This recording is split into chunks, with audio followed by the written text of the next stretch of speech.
During the campaign, we all got used to arguments against illegal immigration. With us today, a senator who wishes to curtail legal immigration.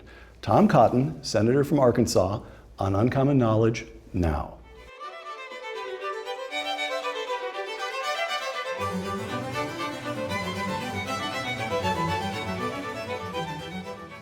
Thomas Bryant Cotton grew up in Dardanelle, Arkansas, population 5,000, on a cattle farm. He graduated magna cum laude from Harvard, then received a JD from Harvard, and after practicing law for a couple of years to pay off his student debts, he enrolled in the United States Army. He completed a tour of combat in Iraq and then a tour in Afghanistan. Not one tour, two. After returning home to Arkansas, Mr. Cotton was elected to the United States House of Representatives in 2012 and to the United States Senate in 2014. He is not quite 40. Tom Cotton, welcome. Thank you, Peter. In a moment, Senator, the immigration legislation that you've proposed. But first, you've written a fascinating piece some time ago on the contrast between Norway and Sweden. Tell us about that. Yeah, so last summer, Mike Pompeo, now director of the Central Intelligence Agency, and one of my closest friends in Congress, then a congressman from Kansas, and I took a trip to Norway and Sweden as part of our intelligence oversight work. One thing we learned there, though, is the very different approaches to migration that those two countries have taken. You know, in the United States, a lot of people often lump together the Scandinavian countries as if there's very little difference, and that's simply not the case in the approach that these two countries have taken. Norway is not hard-hearted. They still admit many refugees. They do a relatively good job of assimilating them, in part because they haven't simply thrown open their borders. You know, on their northern border with Russia, they're constructing a fence at the border crossing point because Syrians were crossing through Russia, trying to enter Norway. Wow. Yes, well, okay. and most people would say that there's nothing but reindeer up there. Syrians don't get all the way from Syria through Russia into Norway's northern border with Russia without some assistance from Russia, from the Russian government trying to put pressure on Norway. They have limitations on public benefits, how long you have to be there to get public benefits, and so forth. And on balance, they've had a very big success with their immigration program and with admitting refugees. And their politics are relatively stable as well. It's not a flashpoint in Norway the way it is in so many other countries around Europe now. Sweden's been very different. Sweden has essentially thrown its doors open to migrants of all kinds for many years, but especially over the last 2 years. They've let in hundreds of thousands in recent years. And this is in a country that's only got about 9 or 10 million people. There was very few limitations, if any, on who could cross the border, on getting public assistance, on the duration of that public assistance, and so forth, until ultimately they had to clamp down on that. But it was too little and too late, because that means that they've now suffered a lot of problems from an economic standpoint, from a security standpoint. Their politics are also divided in the way so many European countries are divided. You have a party called the Sweden Democrats, which is a restrictionist party, the way so many immigration restrictionist parties have arisen around Europe. And both the right and the left parties in Sweden have kind of worked together in a way just to prevent the Sweden Democrats from getting into a parliamentary coalition, which has made their parliament voting patterns very fragile. So I don't think you could have two better contrasts between Norway and Sweden of the right way to handle the kind of challenges that Europe faces, and secondarily that we face, and the wrong way to handle it. Okay. This February, you joined Senator David Perdue of Georgia in proposing new legislation. I'll give you the full name once here. The Reforming American Immigration for Strong Employment Act, already better known by its acronym, the RAISE Act. Now, correct me if I get this wrong, but very briefly, for the purposes of video, the RAISE Act would limit the number of foreign nationals able to get green cards to unite with their families already in the United States, ending so-called chain immigration. Under your legislation, if I'm in the United States and I'm a foreign national, I get to have my young children join me, and if I am taking care of my older parents, I may have my older parents join me. What I may not do any longer under your legislation, but what I may now do under the current law is have my cousin come in, and then my cousin has his cousin come in, and his cousin in an essentially unending chain. I'm not overstating that case under current law. Is that roughly correct? That's more or less right, Peter. All right. That's kind of the heart of the legislation as well. All right. So today, as you say, we have essentially unlimited chain migration for extended families. And most people who want to reform our immigration system agree that that's not a sound policy. So my legislation would continue to grant preferences for spouses and for unmarried minor children. All right. But as you say, brothers, sisters, adult children, and their spouses, parents would no longer be granted a preference in our system. And the heart of the matter is that would get you from about 1 million green cards a year down to about 500,000 green cards a year without doing anything to touch reunification of immediate families, which I think most Americans support. Okay, so let's be very clear. Immigration's a big, complicated issue. We're not talking about what to do with 10, 11, 9, whatever the number is, illegal immigrants already in the country. That's not under the purview of this legislation. We're not talking about work-related visas, the H-1B, not under discussion. We're talking about the family immigration. Okay, and you would cut that immigration now running at about 1 million a year. Excuse me, you wouldn't legislate the number, but the effect would be to cut it about in half, right? Along with the other two main parts of the legislation as well, which is the refugee program and the so-called diversity lottery. Okay, go ahead and explain each of those, please. So as you said, if you break down the immigration issue, stepping back from this particular bill, there are 3 main areas. There's one, what to do with those who are in our country illegally today, 10, 12 million, what have you. 2, there's all the questions around security and enforcement. So border security, enforcing our immigration laws at the workplace, deporting criminals and gang members and so forth, tracking people who come here on visa systems. Those are both very important issues. But my legislation focuses on the third big category, which is our legal immigration system, and specifically within that category, the subset of pathways to immigrate to the United States not related to employment. So the 3 main pillars of my legislation is family reunification, the refugee program, and the so-called diversity lottery, none of which touches on employment-based immigration. Okay, so, and also I've been reading and watching you on YouTube. You're more or less everywhere. Thank you for being here for a few moments. And as I make it out, you've got fundamentally 2 arguments here. And I'd like to tease them out, make sure I understand, and I'd also like to understand the relative weight you assign to each.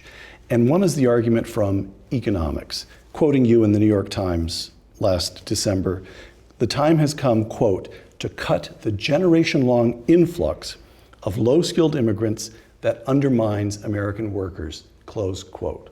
Go ahead and explain that in a sentence or two if you would. Yes, so our current immigration system goes back about 50 years to the 1965 Act. It's been changed in some ways, but that's the basic framework.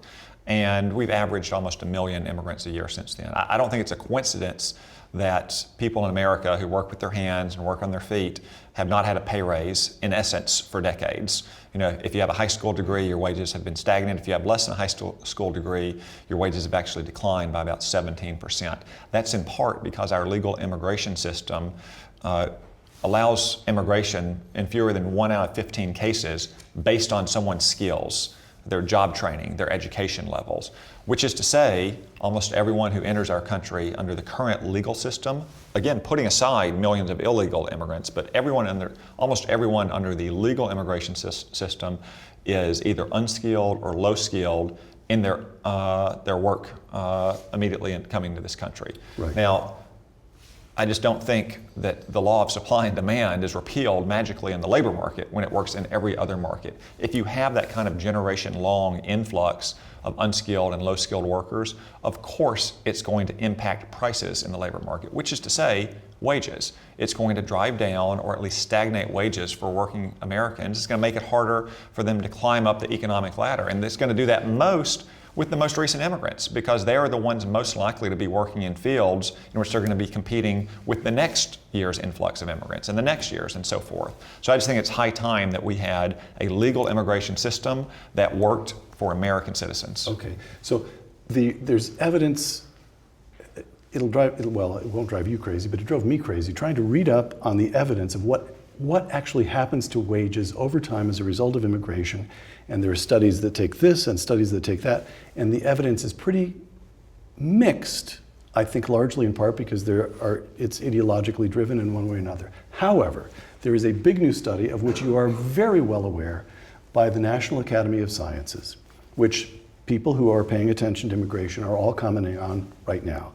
And the National Academy of Sciences study says, over the last 30 years, immigration has provided, roughly speaking, a $50 billion a year net benefit to the American economy. That is to say, our overall GDP, all of America, is broadly speaking about $50 billion a year better off because of immigration. And Senator Cotton answers that how? Well, I have my quibbles with that study, as you might imagine. First off, I just think it defies common sense to say that you could bring in 1 million immigrants a year without regard to their job skills and not put pressure on the wages of working Americans. Now, I'll grant that you can have a bigger GDP just by opening your borders. I mean, there's 175 million Mexican citizens. If we just open our border entirely, it would create a larger GDP for the combined United States and Mexico. There's 160 million Bangladeshis. If we invited them all to come here, it would by definition increase our economy, because the size of your economy is just a function of the number of workers you have and their productivity. So it's easy to increase the size of our economy simply by continuing to have more and more mass migration. What that doesn't really look at is the distribution of that economic benefit. And over the last several decades, I mean, politicians in both parties agree, whether you're Donald Trump or Bernie Sanders or anyone in between them in the presidential race last year, for instance, that working Americans have been getting a raw deal, that their wages have not been going up, that income inequality has been increasing. I don't think it's a coincidence that that has occurred in part at a time when we've had historically high levels of immigration. I would further say, though, that the particular study you're citing also notes that people who work with their hands and work on their feet have seen an impact on their wages. It also discounts the fact that because so many immigrants enter this country without job skills or with very few skills, that on balance, their households are poor, which means they're more likely to use public assistance program, they're less likely to pay taxes, which in the end, in my opinion, actually means that there are net cost to our economy because of the transfer payments that tax-paying citizens are putting into their households. Okay. Did you see the piece in the New York Times today by George Borjas? I have seen it. You have seen it. You're a fellow Harvard man. Who is usually right on matters of immigration well, he economics. is a very serious economist, despite being a Harvard man. He's a very serious economist. And evidently, if you look at the footnotes and you run the numbers and take the raw data from that National Academy of Sciences study, underneath that $50 billion net benefit, there's a very large redistribution from low-skilled workers to the rest of us, to other Americans. And low-skilled workers, according to George Borjas, have over the last 30 years seen their wages fall by as much as 6%. So I'd like to say two Harvard men can't be wrong. And what that can mean in the end, even if you credit the study at a $50 billion increase of private economic activity, that money goes somewhere. That means the money is going into profits, which is to say it's going into the pockets of owners, whether it's a family-owned business or whether it's shareholders of a public corporation. People who live off of their wealth. People who own businesses, people who own stock, they've been doing pretty well in the last several decades, especially over the last 9 years since the economic collapse. People who work with their hands have not been doing very well. So this is politically interesting. We have a moment in the Republican Party where we have Tom Cotton, a conservative Republican, saying, look, the evidence seems to suggest that we've got something going on here which is enriching the rich and making ordinary workers, people with high school educations or less well off. And if it comes to it, I'm on the side of the working man. And that's what you're saying. You're making that political statement. Is that right? I am always on the side of the working man, and we need to make conditions in our economy successful for every person, whether they went to Harvard or whether they didn't get a high school degree. And for the longest time, that was like that. And for a long time, the Republican Party recognized that as well. You know, Ronald Reagan spoke in his campaigns about representing, the cop on the beat or the farmer or the factory worker, people who may not be traditionally associated with country club Republicans, but the kinds of people that Ronald Reagan brought into our coalition, the kinds of people that Donald Trump brought back to our coalition last year in a lot of states that were very critical to his victory. I think the Republican Party at its best is the party of all Americans, and that includes those forgotten working men and women who have seen their wages fall and therefore have seen their standards of living fall, and whose kids are facing much tougher lives because of it. So this gets me to the second category of arguments, which seems to be, in places it's explicit, but in other places when I've heard you talk, it seems to be implicit. Your argument it's an argument from justice, it's an argument from national identity. I believe you are concerned about, well, you mentioned Sweden. One of the difficulties in Sweden is that they let in immigrants in such a large numbers and did such a poor job of assimilating them that there are now enclaves that are essentially non-Swedish enclaves within the country. And you see that happening here? Well, certainly not to the degree you see in countries like Sweden or Belgium or France. But our motto as a country has been E pluribus unum for a long time. We've celebrated the melting pot, celebrated assimilation.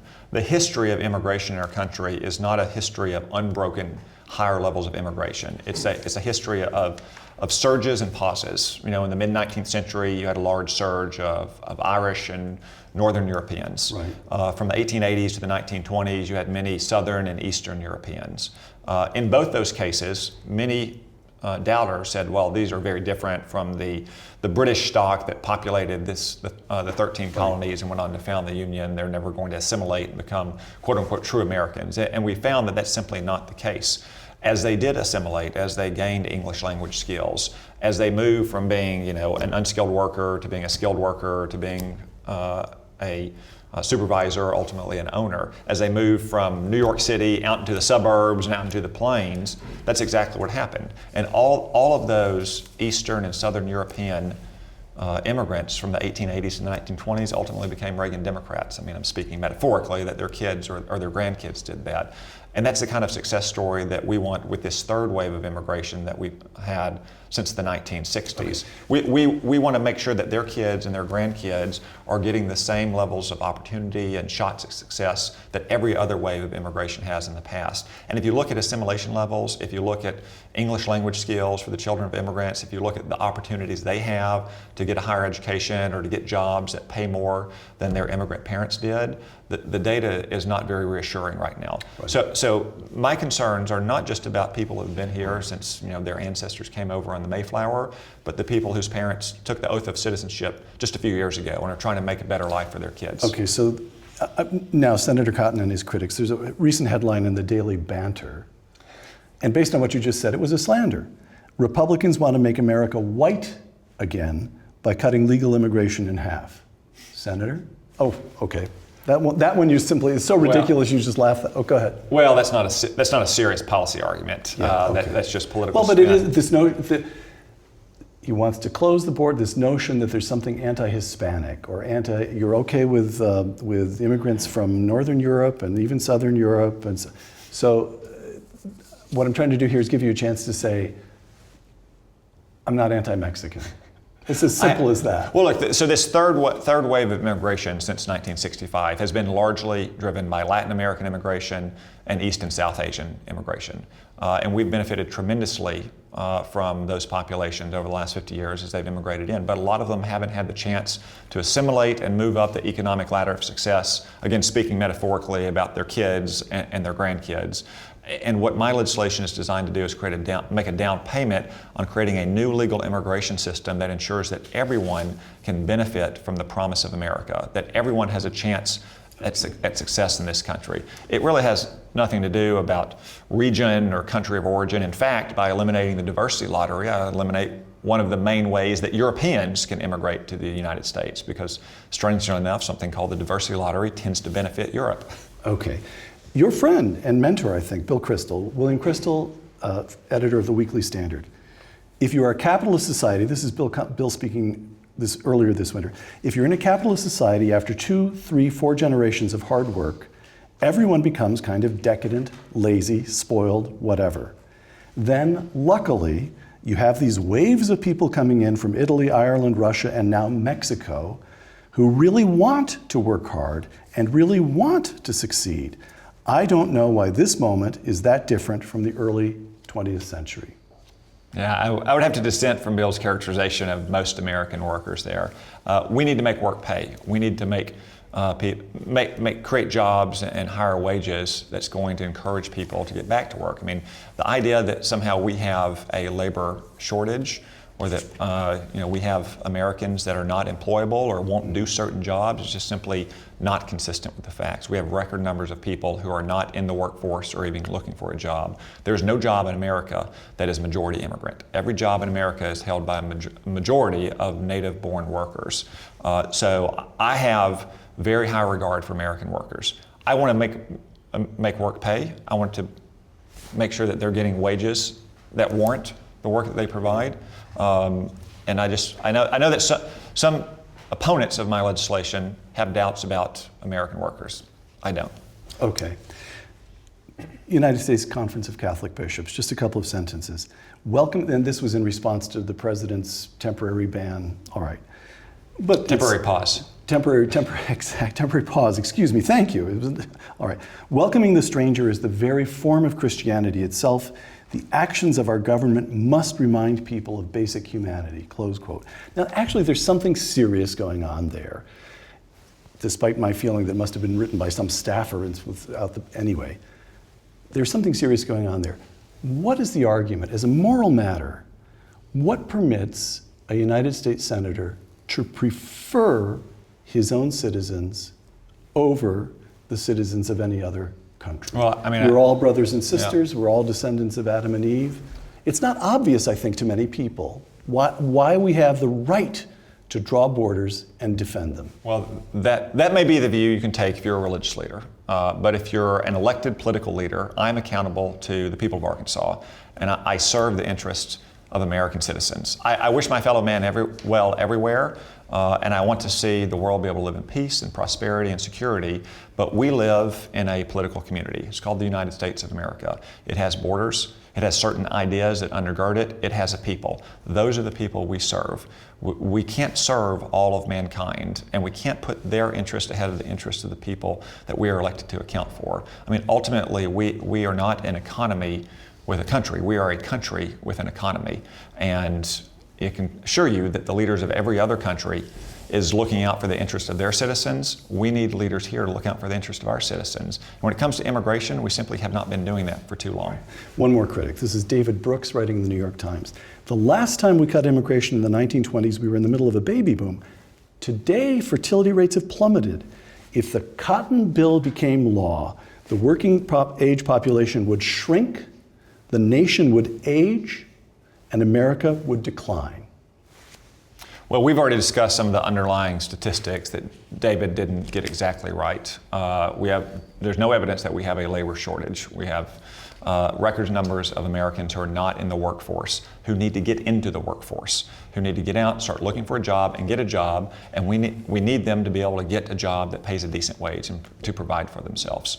I'm confident that we can have an economy that accomplishes that has higher standard of living, and that leads the world. Now, it may be different than what the economy looked like 50 years ago when people worked on a factory line doing repetitive work for the same employer for 40 years, but it will still be the world's leading economy. It won't be a country in decline. Again, I'm a lot more optimistic about the skill and the motivation and the spirit of the American worker than some of the opponents of my views are. Okay, one more question about the RAISE Act, and then I'd like you to give me a little, if you could help me to understand the state of play in the United States Senate at this current moment. But the RAISE Act, Congress has its hands full.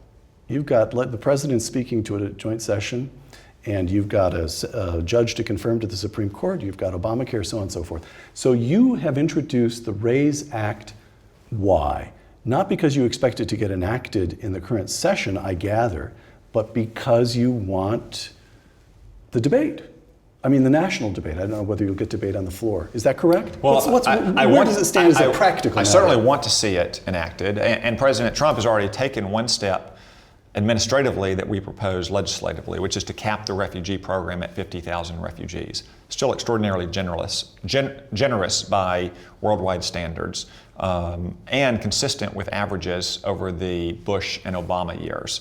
So even by putting the legislation out, I think we're moving the debate in the right direction. As you've seen, we've had many critics engage on the debate. I think that we still have the better of the argument here, but I think we're moving the debate in the right direction. But you don't have Leader McConnell saying, all right, Senator Cotton, we'll get to that in this session if we possibly can. We'll talk again in I'm 6 weeks. encouraging him to do that. You are. But, Right. but so the current immigration law delegates tremendous authority to the president. Now, Barack Obama went beyond his delegated authority and tried to create new classes of entry into the United States and give work permits and other methods. The president doesn't have that power, but the president does have pretty wide discretion under current immigration law. That's why President Trump, for instance, can cap refugees at 50,000, or President Obama could double them just in a number of years. That's why President Trump can give guidance to John Kelly, who can give it to our immigration enforcement agencies about enforcement priorities.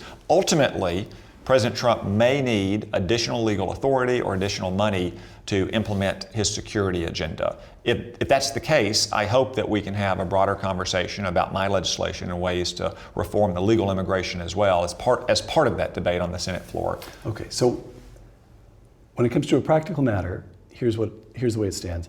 I am sitting across from an especially crafty member of the rising generation of the Senate who realizes that simply by introducing a piece of legislation and garnering public attention and support and starting a debate, you can have a practical effect. Is that correct? Peter, that's definitely the case. Right. That's not the only goal of it. No, but you would like to see this enacted. Well, for too long, political leaders in both parties have thought about the immigration question incorrectly in my mind. That was probably the defining issue for Donald Trump. That was the issue in which he was most different from every other Republican and certainly every Democrat. We need to take advantage of this opportunity to rethink about our immigration policies and whether they're serving the interest of the American people. Too many times people have thought you've got to do all of immigration together, you've got to give amnesty now and enforcement later, which means probably amnesty now and enforcement never. And they've thought about it from the wrong point of view. So much of our immigration debate talks about what's good for foreigners, whether they are those who are here in our country illegally or whether they want to come here. Again, I wish my fellow man well, but I serve the interest of my fellow citizens, and that's what our immigration policy should serve, is the interest of the American people. Senator, one last question about immigration. You just touched on, again, to me, a very perplexing but important point. Neither Republicans nor Democrats saw this issue in the way that we now understand the American people, or large portions of the American public, sees the issue.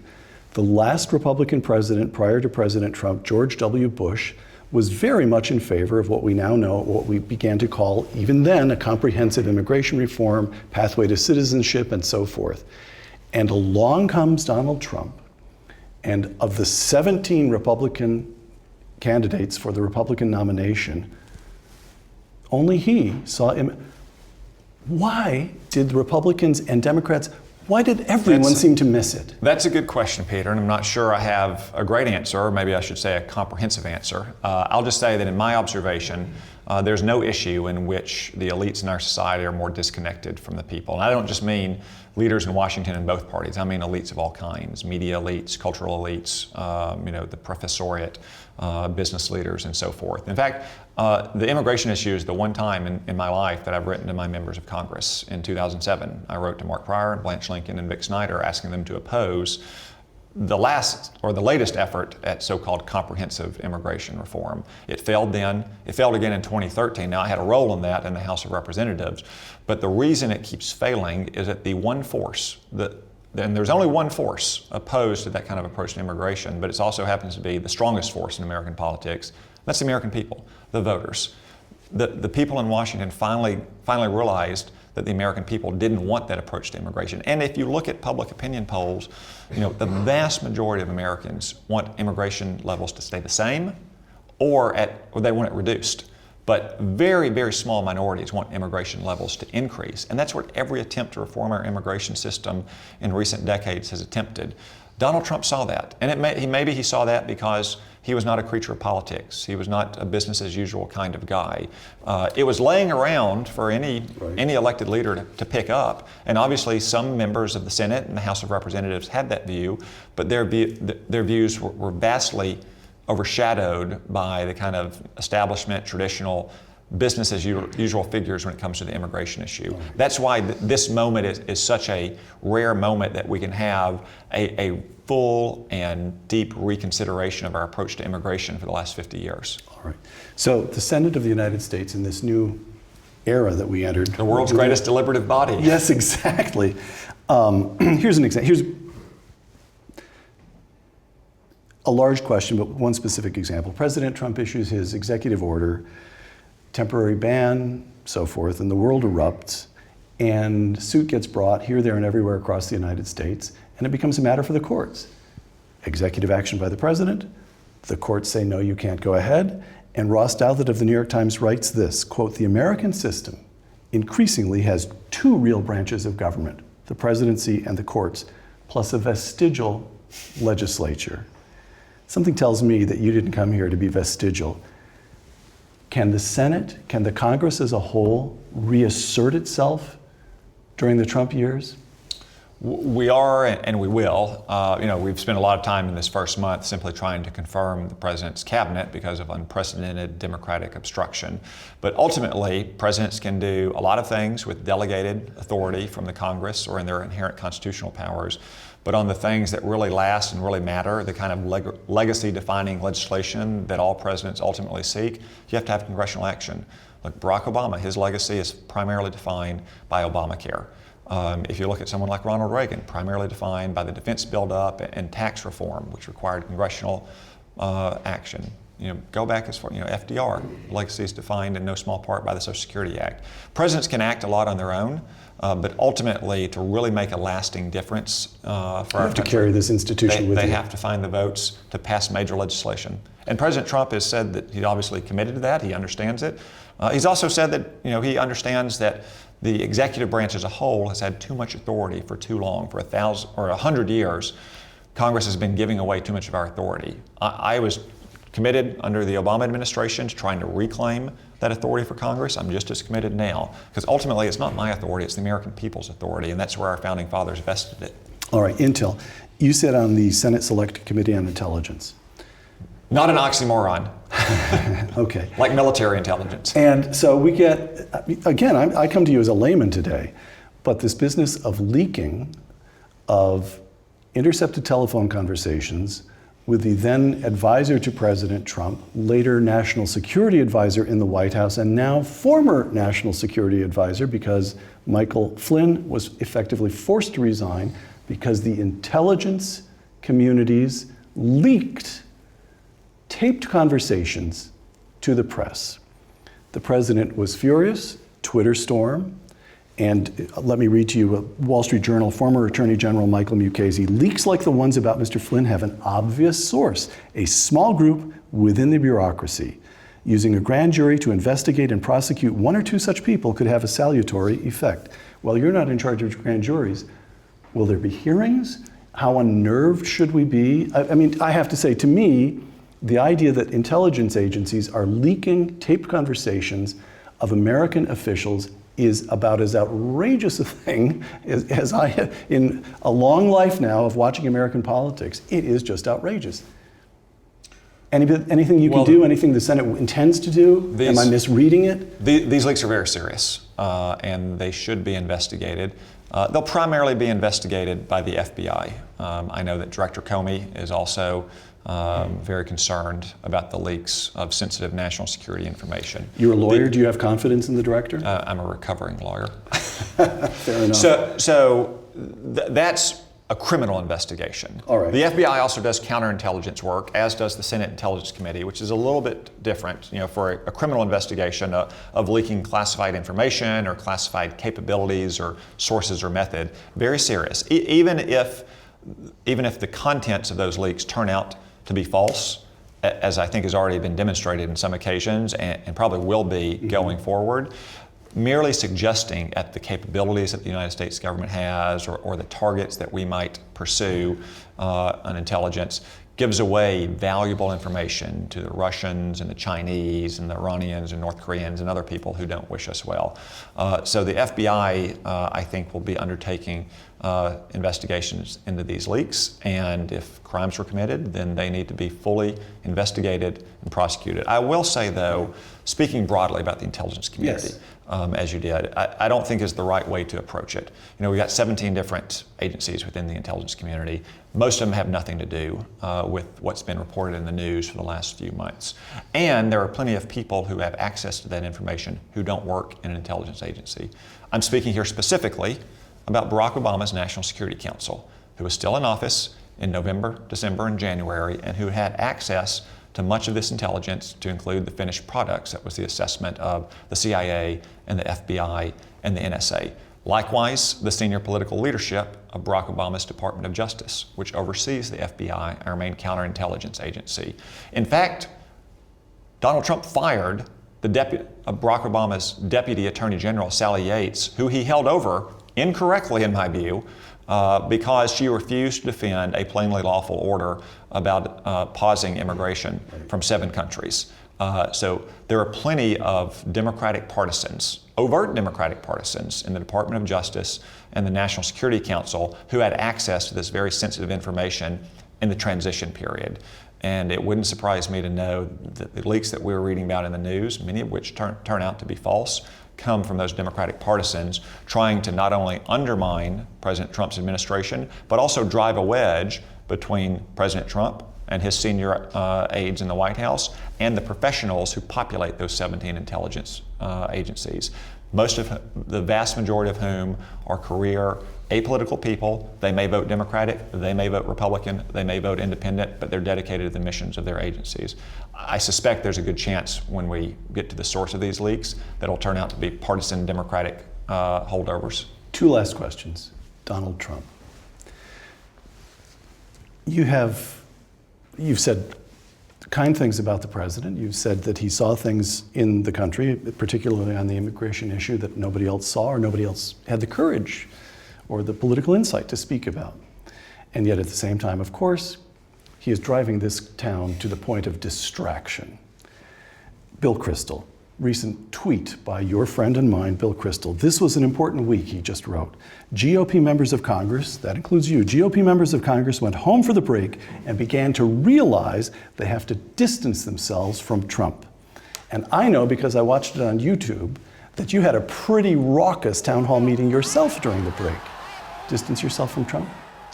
We had a fun town hall. 2,300 people attended. We had to move venues twice. Unfortunately, we still turned away a lot of people. Clearly, there were a lot of folks in the room who were not Donald Trump supporters, but it's important to remember that we just had an election. Donald Trump didn't just win nationwide, but in Arkansas, he won with 61% of the vote. A recent poll suggests that 60% of Arkansans still approve the job Donald Trump is doing. My job is not to rate the president on the job he's doing or give him an A or a C or an F. My job is to serve the people of Arkansas and represent their interests. So when Donald Trump is right, I will support him. When he's wrong, I will try to change his mind.